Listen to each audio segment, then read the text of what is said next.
नमस्कार। आज हम कक्षा 9 की पुस्तक क्षितिज के पाठ सांवले सपनों की याद का सारांश करेंगे। यह एक डायरी शैली में लिखा गया संस्मरण है जिसे लेखक जाबिर हुसैन ने 1987 में प्रसिद्ध पक्षी वैज्ञानिक व प्रकृति प्रेमी सालिम अली की मृत्यु के तुरंत बाद उनकी याद में लिखा था। लेखक ने सालिम अली की मृत्यु से उत्पन्न दुख व अवसाद को सांवले सपनों की याद के रूप में लिखा।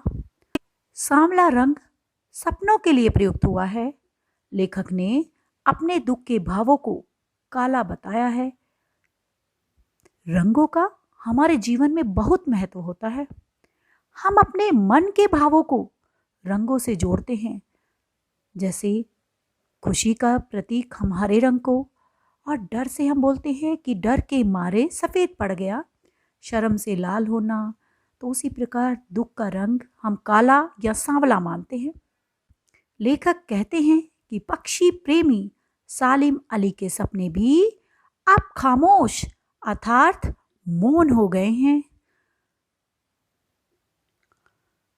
सांवले सपने मनचाही इच्छाएं हैं। सालिम अली जीवन भर अपने मन के सपने सजाने, पक्षियों की अत्यधिक जानकारी एकत्रित करने में ही लगे रहे। ऐसा व्यक्तित्व किसी विरले इंसान का ही होता है। वे पक्षियों की रोमांचकारी दुनिया में जीवन भर खोए रहे और उन्होंने इस सपने को साकार भी किया। लेखक कहते हैं कि पक्षी प्रेमी सालिम अली के सपने भी अब खामोश अर्थात मौन हो गए हैं। उनकी अंतिम यात्रा को स्मरण करते हुए लेखक बताता है कि वे एक सैलानी की तरह अपने कंधे पर बोझ उठाए पलायन कर गए। अर्थात सालिम अली ने अपना जीवन पक्षी जगत की रहस्यों को जानने में व्यतीत कर दिया। वे उनकी सुरक्षा और खोज के सपनों में खोए रहे। वे हमेशा पक्षियों की खोज और उनकी सुरक्षा के लिए जगह जगह घूमते रहते थे।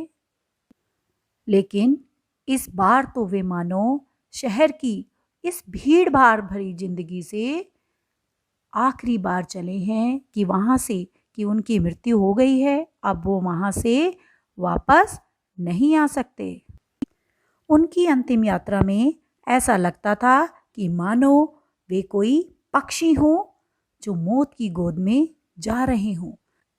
इस भीड़ भाड़ वाली दुनिया से दूर उस प्रकृति में ठीक उस पक्षी की तरह ही विलीन हो गए हों जो आखिरी गीत गाने के बाद मौत की गोद में जा बसा हो। अर्थात यह उनकी अंतिम यात्रा थी और मृत्यु के बाद उनके सपने अब मौन अंधेरे में खो न जाएं।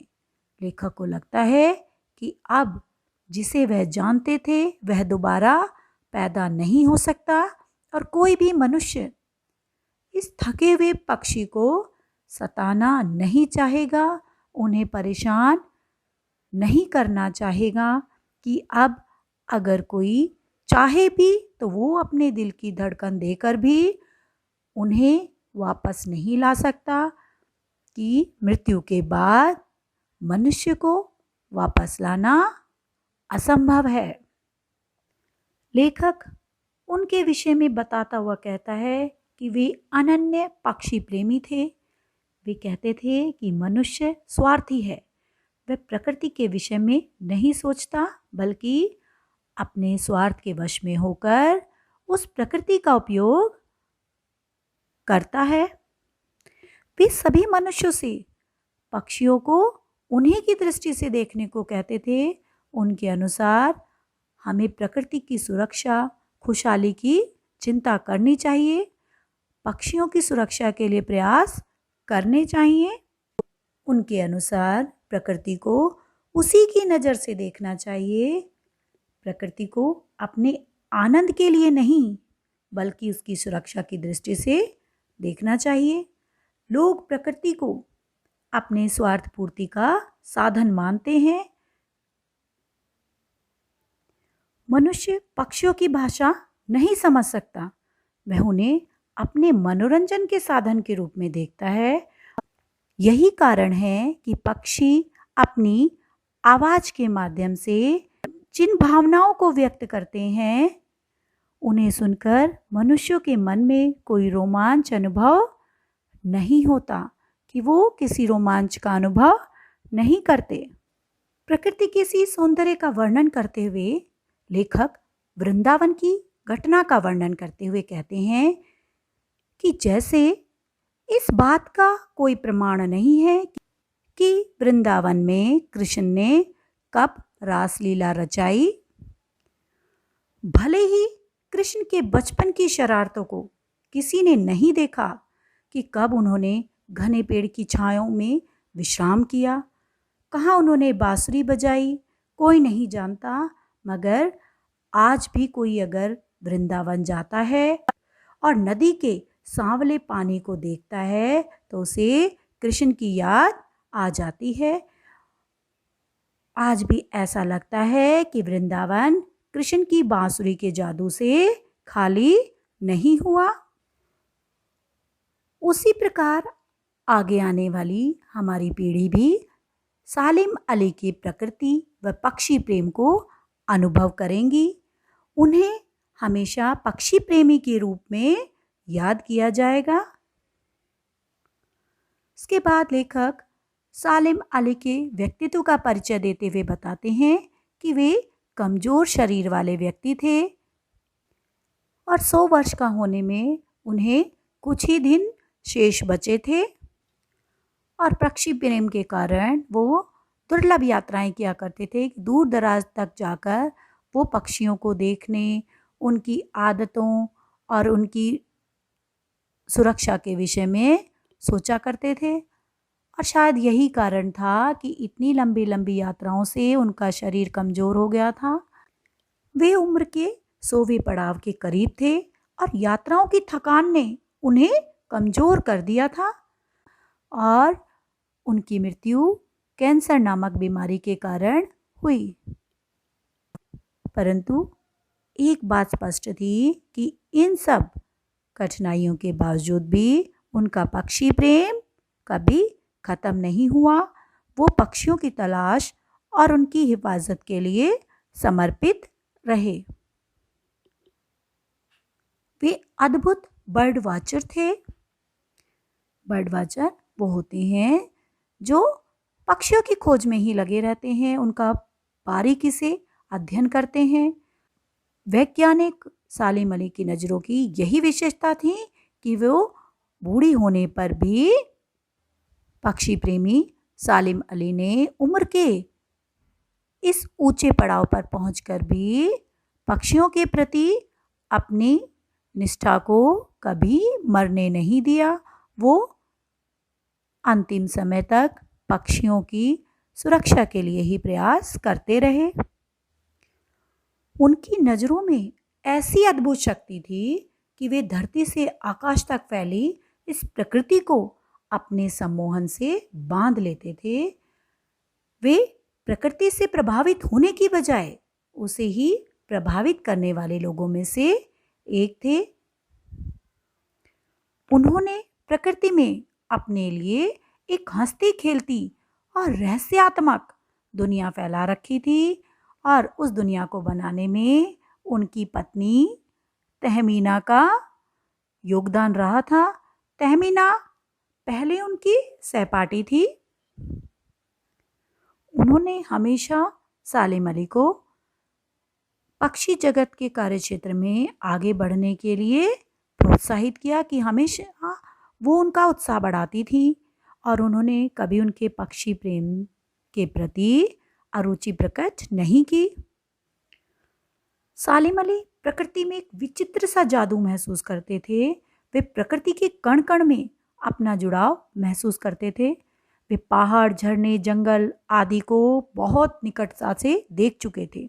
उनके पास प्रकृति से संबंधित, पक्षी जगत से संबंधित अनेक अनुभव थे और इन्हीं अनुभवों के आधार पर एक दिन वे केरल की साइलेंट वैली को रेगिस्तानी हवाओं के झोंकों से बचाने का अनुरोध लेकर पूर्व प्रधानमंत्री, जो उस समय प्रधानमंत्री थे, चौधरी चरण सिंह, उनसे जाकर मिले।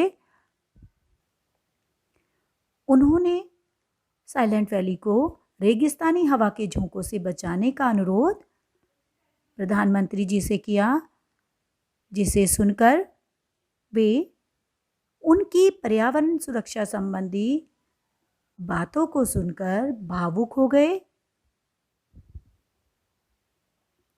आज जब सालिम अली भी नहीं है और प्रधानमंत्री भी नहीं है, तो उनके जाने के बाद लेखक सोचता है कि अब हिमालय और लद्दाख की बर्फीली ज़मीनों पर जो पक्षी रहते हैं, उनकी चिंता कौन करेगा। लेखक सालिम अली की आत्मकथा फॉल ऑफ स्पैरो के विषय में बताते हुए एक अन्य प्रकृति और पक्षी प्रेमी D.H. लॉरेंस का भी जिक्र करते हैं। वो कहते हैं कि जब D.H. लॉरेंस की मृत्यु के बाद उनकी पत्नी फ्रीडा लॉरेंस से लोगों ने यह अनुरोध किया कि वो अपने पति के विषय में कुछ लिखें, उनके विषय में कुछ बताएं। तब उन्होंने लॉरेंस के विषय में लिखने से इनकार कर दिया। उन्होंने कहा कि मुझसे अच्छा उनके विषय में मेरे घर की छत पर बैठी गोरैया जानती है, और वह उनके विषय में मुझसे ज़्यादा अच्छा बता सकती है। उन्होंने कहा कि भले ही लॉरेंस मेरी रगों में, मेरी हड्डियों में समाया हो, पर उसके विषय में कुछ बताना मेरे लिए कठिन है। अंत में लेखक ने उस घटना का वर्णन किया जिसके कारण सालिम अली स्वाभाविक नरसैंगिक जिंदगी का प्रतिरूप बन गए। बचपन में उनकी एयरगन से, कि जिस तरह सभी बच्चे खेलते हैं, वो भी बचपन में अन्य बच्चों के समान सालिम अली अपनी एयरगन से खेलते थे। और खेलते समय एक दिन उनकी एयरगन से एक चिड़िया घायल होकर नीचे गिर पड़ी, और उसी दिन से सालिम अली के हृदय में पक्षियों के प्रति दया का भाव जाग उठा, और वे पक्षियों की खोज तथा उनकी रक्षा के लिए उपाय ढूंढने लगे और उन प्राकृतिक रहस्यों को जानने के लिए निरंतर प्रयास करते रहे। इसके लिए उन्होंने बड़े से बड़े और कठिन से कठिन कार्य किए, और मानो वे उस प्रकृति के प्रतिरूप बन गए। सालिम अली निरंतर भ्रमणशील रहे। लेखक को उनकी याद करके लगता है कि आज भी वे पक्षियों की खोज में ही निकले हैं, और अभी गले में दूरबीन लटकाए खोजपूर्ण नतीजों के साथ कि कुछ ना कुछ प्रकृति की, पक्षियों की जानकारी लेकर वो वापस लौट आएंगे। यह पाठ सालिम अली की पर्यावरण के प्रति चिंता को तो व्यक्त करता ही है, इसके साथ साथ हमें भी संदेश देता है कि हमें अपने पर्यावरण को, अपनी प्रकृति को, पशु पक्षियों को बचाने के लिए प्रयास करना चाहिए। इसी तरह हमारे चैनल ज्ञानमाला से जुड़े रहने के लिए इसे सब्सक्राइब और लाइक करना ना भूलें। धन्यवाद।